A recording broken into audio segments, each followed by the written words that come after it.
Mastercam 2020 includes a number of new features and enhancements to 2D mill toolpaths. The Advanced Toolpath display, located on the View tab, now supports the following wireframe toolpaths: ruled, revolved, swept 2D, swept 3D, Coons patch, and lofted. Helix bore, thread mill, and circle mill toolpaths now include a new option on the Cut Parameters page called Override Geometry Diameter. This new feature allows you to override all of the selected geometry's diameter information and forces the output to the specified diameter. This option is only enabled when arcs, solid arcs, or cylindrical features are selected.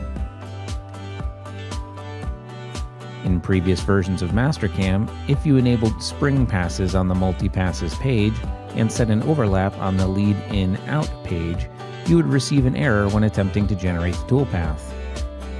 Starting in Mastercam 2020, this issue has been addressed, and the Contour, Pocket, Model Chamfer, and Dynamic Contour toolpaths now support the use of overlap when using spring passes. For more information on enhancements to Mill for Mastercam 2020, be sure to visit whatsnew.mastercam.com.